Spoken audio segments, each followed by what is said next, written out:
Glory Man United. Selamat datang di channel Update United. Kami akan memberikan informasi terupdate dari Manchester United khusus untuk Anda para pecinta Manchester United. Tapi sebelum itu jangan lupa klik like, subscribe dan juga share informasi ini kepada semua fans Manchester United di seluruh dunia. Dan berkumpullah di sini dan mari kita nikmati Glory Man United.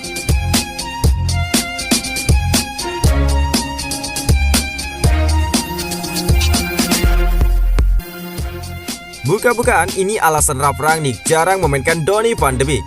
Manajer interim Manchester United Ralf Rangnick akhirnya buka suara terkait Donny van de Beek yang jarang mendapatkan kesempatan bermain di United. Dia menyebut bahwa kondisi Van de Beek kurang prima sehingga dia kalah saing dengan gelandang lainnya.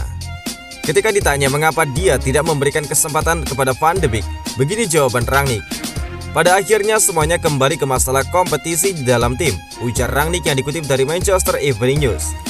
Menurut Rangnick, kondisi Van de Beek selama dia dilatih kurang prima, sehingga dia kalah saing dengan gelandang lain yang lebih siap untuk bermain di dalam timnya. Seperti Paul Pogba, saya melihat Donny van de Beek sebagai seorang gelandang nomor 6 ataupun nomor 8. Sementara kami memiliki beberapa pemain yang bagus di posisi tersebut. Itulah mengapa dia tidak mendapatkan cukup banyak jam bermain di dalam tim kami. Namun itu tidak berarti dia tidak cukup bagus untuk bermain di Premier League ataupun Manchester United, ungkap Rangnick. Rangnick menyebut bahwa meminjamkan Donny van de Beek ke Everton di musim dingin ini adalah opsi terbaik. Dia berharap sang gelandang bisa menemukan kepercayaan diri dan performa terbaiknya selama di Goodison Park. Saya cukup yakin dia akan mendapatkan jam bermain di Everton dan dia akan menunjukkan kualitasnya. Bagi saya dia adalah pemain yang fantastis. Dari 9 atau 10 pekan saya bekerja dengannya. Saya tahu bahwa dia pemain yang hebat dan saya mendoakan yang terbaik untuk dirinya. Saya terus menjalin kontak dengannya dan saya mendoakan yang terbaik untuknya selama dia berada di Everton, ungkap Rangnick.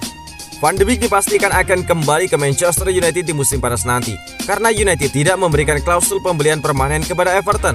Van de Beek juga dilaporkan masih ingin bermain di Manchester United. Dia bertekad tampil bagus di Everton sehingga di musim depan dia bisa menembus tim utama United. Raih trofi pemain terbaik IPL, David De Gea berambisi bahwa Manchester United menangkan trofi juara. Kiper Manchester United David De Gea enggan berpuas diri setelah dia meraih trofi pemain terbaik Premier League edisi Januari 2022. Dia menyebut bahwa dia berhasrat membuat setan merah kembali memenangkan trofi juara. David De Gea bisa dikatakan menjadi salah satu pemain terbaik United di musim ini. Sang kiper tampil heroik di bawah mistar gawang Manchester United dan kerap menyelamatkan setan merah dari kebobolan. Performa bagus David De Gea ini mendapatkan apresiasi dari operator IPL. Beberapa saat yang lalu, dia resmi dinobatkan sebagai pemain terbaik IPL untuk edisi Januari 2022. De Gea mengaku bangga bisa memenangkan penghargaan ini. Ya, saya sangat senang bisa meraih penghargaan ini, ungkap David De Gea kepada laman resmi United. David De Gea menilai meraih penghargaan pemain terbaik bulanan IPL tidaklah mudah. Jadi dia berharap bisa memenangkan lebih banyak trofi ini di masa depan. Saya sangat senang bisa memenangkan penghargaan pemain terbaik Premier League. Saya belum pernah memenangkan penghargaan ini sebelumnya. Saya rasa saya sudah secara konsisten bermain di level tertinggi dalam beberapa tahun terakhir. Jadi saya rasa saya mungkin bisa memenangkan penghargaan ini sekali lagi, ujar David De Gea. De Gea menegaskan bahwa dia tidak berpuas diri hanya memenangkan penghargaan individual ini. Dia menegaskan bahwa dia akan berjuang keras untuk membawa United meraih trofi juara sekali lagi. Seperti yang selalu saya bilang, yang terpenting adalah memenangkan trofi juara bersama tim ini. Kami sedang berjuang untuk membawa klub ini memenangkan trofi juara. Memenangkan trofi juara bersama tim ini jauh lebih besar daripada memenangkan penghargaan individual. Namun saya tetap gembira bisa memenangkan penghargaan ini, ungkap David De Gea. Wow, sponsor baju latihan Manchester United nilainya hampir samai gabungan jersey bertanding AC Milan dan Inter Milan. Kekuatan Manchester United mendatangkan sponsor benar-benar unggul jauh dibandingkan dua klub raksasa Liga Italia, Inter Milan dan AC Milan. Fakta itu terungkap setelah munculnya laporan kesepakatan yang diraih Manchester United dengan sponsor baru untuk jersey latihan klub. Menurut The Athletic, seperti dikutip dari Football Italia, Jumat 4 Februari, nominal sponsor baju latihan United setara dengan nilai sponsor jersey pertandingan Inter Milan dan AC Milan digabung jadi satu. Manchester United dikabarkan telah mencapai kesepakatan dengan platform blockchain cryptocurrency yang berbasis di New York yang disebut dengan Tezos. Kesepakatan itu bernilai 24 juta euro atau setara dengan 395 miliar rupiah per tahun. Padahal nama Tezos hanya akan mencantum di baju latihan para pemain United yang dipakai untuk latihan, bukan untuk pertandingan resmi. Calcio e Finanza menunjukkan seberapa besar Manchester United dan klub Liga Inggris lainnya mampu mengkomersialkan merek mereka dibandingkan dengan tim-tim Liga Italia. Sementara itu Inter Milan meraut 16 juta euro atau setara dengan 264 miliar rupiah plus bonus per tahun untuk kesepakatan sponsor baju pertandingan dengan Socios. AC Milan mendapatkan 10 juta euro atau setara dengan 165 miliar rupiah plus bonus dari Fly Emirates. Jika digabungkan, nominalnya adalah 26 juta euro atau setara dengan 429 miliar rupiah. Sedikit di atas angka yang akan didapat United untuk sponsor kit pelatihan saja. Sponsor jersey setan merah untuk hari pertandingan adalah TeamViewer dalam kesepakatan senilai 55 juta euro atau setara dengan 907 miliar rupiah per tahun. Manchester United tersingkir dari Piala FA 2021-2022. Ralf Rangnick salahkan Cristiano Ronaldo.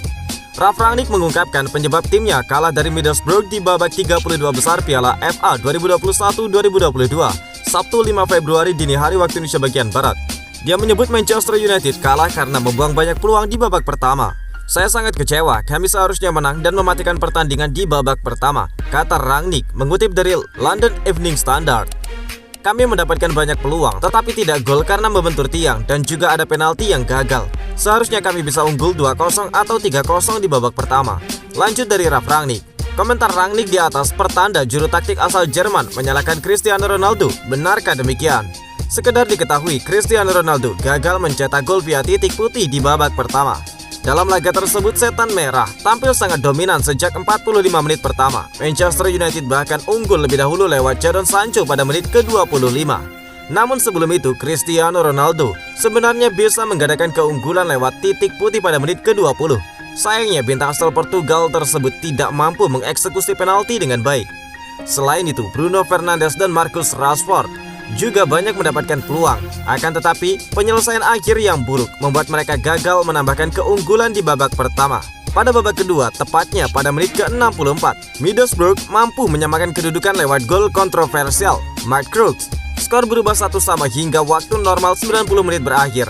Kemudian hingga 120 menit laga berjalan, kedudukan 1-1 tetap bertahan sehingga dilanjutkan ke babak adu penalti. Setelah 15 penendang berhasil melakukan tugasnya dengan baik, pemain muda Manchester United Anthony Elanga gagal mengkonversi tendangan penalti dengan baik. Alhasil pasukan United menelan kekalahan dengan skor 7-8 di babak adu penalti. Dengan hasil tersebut, maka berakhir sudah perjalanan setan merah di Piala FA musim ini. Selanjutnya Manchester United akan berhadapan dengan Burnley dalam laga lanjutan Liga Inggris 2021-2022 pada Rabu pekan depan.